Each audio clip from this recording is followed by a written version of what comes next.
Hello, this is JC Sir, PGT teacher in the Department of Physics. In this video, we discuss about the combination of resistors, series combination and parallel combination.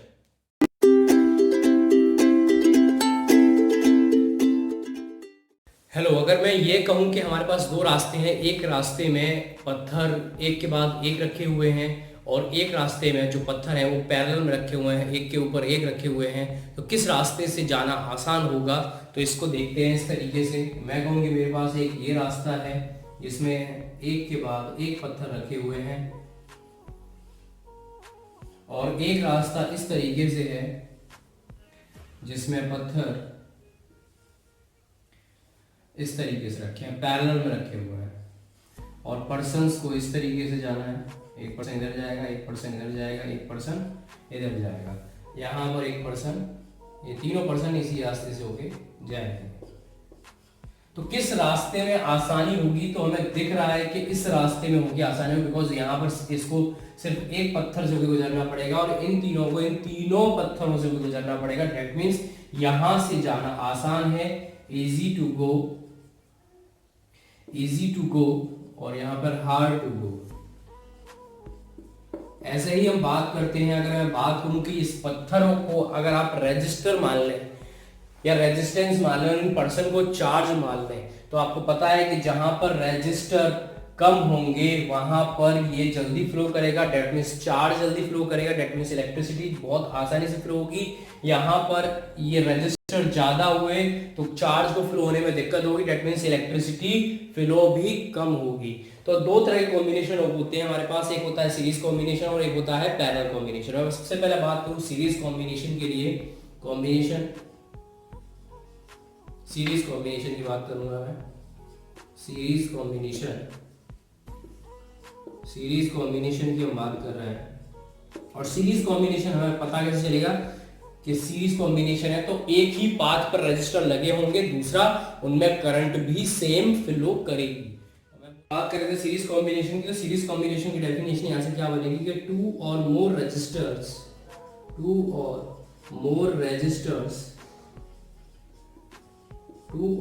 resistors are said to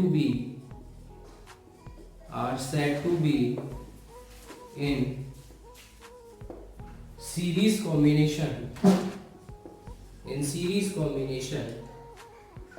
if they are connected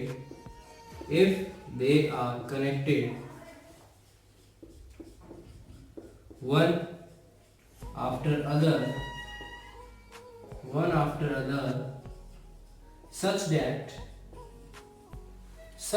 किस तरीके से, such that the same current flow यानी कि current same flow होनी चाहिए। तो ये series combination का हो गया, इसे नोट करिए, स्क्रीन कैप्चर लीजिए इसका। तो मैं इसे रफ कर रहा हूं। अब बात करें इसी में कि सीरीज कॉम्बिनेशन में करंट सेम फ्लो होगा। मैं यहां पर बना के दिखा रहा हूं आप सभी को। तो मैं रजिस्टर को इस तरीके से दिखाते हैं। मैंने ये 3 रजिस्टर इसमें लगा दिए और एक यहां पर सेल लगा दिया, प्लस टर्मिनल बड़ा वाला, छोटा माइनस, R1, R2 और R3, वोल्टेज V। तो वोल्टेज सीरीज में इसमें बढ़ जाता है, इसका V1, इसका V2, इसका V3। करंट हमेशा कहां से निकलता है, पॉजिटिव टर्मिनल से, I, और सेम करंट जाएगा सभी में, I करंट जाएगा सभी में। तो V की अगर मैं बात करूं, टोटल V की बात करूं, तो ये V1 plus V2 plus V3, ये एक्स्ट्रा एनर्जी जो हम दे रहे हैं, जो हम वोल्टेज दे रहे हैं, पोटेंशियल डिफरेंस दे रहे हैं, ये V1 V2 V3 कहां से आया, इस V से ही तो आया है, इस V से ही तो बना है। और V का फॉर्मूला में बताया क्या होता है, करंट R। तो ये तो टोटल करंट है, तो इसको क्या बोलेंगे, R टोटल या R इक्विवेलेंट। करंट तो सेम है, I R1 I R2 Ohm's law से, I R3, I कॉमन ले लेंगे, दोनों तरफ से कट जाएगा, तो R इक्विवेलेंट यहाँ से कितना आ जाएगा, R1 plus R2 plus R3। तो ये हमारे पास सीरीज के केस में R इक्विवेलेंट का फॉर्मूला आ गया, R1 plus R2 plus R3। इसे राइट डाउन करिए। बात करेंगे पैरेलल कॉम्बिनेशन की, और पैरेलल कॉम्बिनेशन को समझाने के लिए मैं आपको बताऊं कि मैंने 3 रजिस्टर लिए यहाँ पे, फर्स्ट इस तरीके से, सेकंड इस तरीके से और थर्ड इस तरीके से, R1 R2 R3।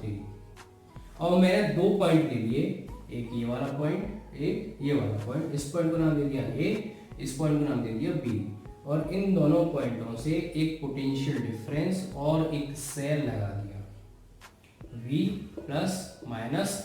अब देखिए इसका एक एंड इस A से, इसका एक एंड इससे, इसका एक एंड इससे, इसका एक एंड इससे, इसका एक एंड A से, इसका एक एंड B से। तो आप देख रहे हैं हर एक रजिस्टर का जो फर्स्ट एंड है वो A से कॉमन पॉइंट से जुड़ा हुआ है, और हर एक रजिस्टर का जो दूसरा पॉइंट है या दूसरा एंड है वो दूसरे कॉमन पॉइंट से जुड़ा हुआ है। तो इस केस में जो पोटेंशियल डिफरेंस होता है वो सेम होता है सभी का।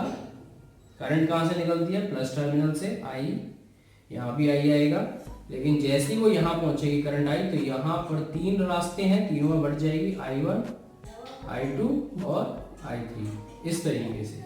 तो अब यहाँ पर अगर मैं बात करूँ उसकी डेफिनेशन की, टू और मोर resistors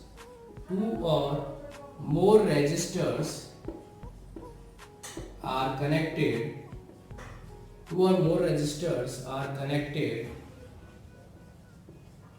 in parallel if the one end of each resistor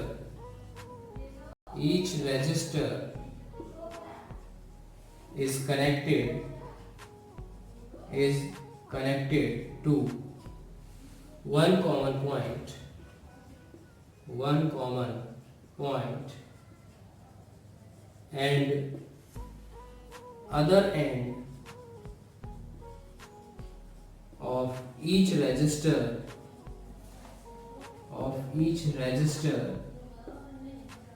is connected to other common point such that और क्या होगा? the potential difference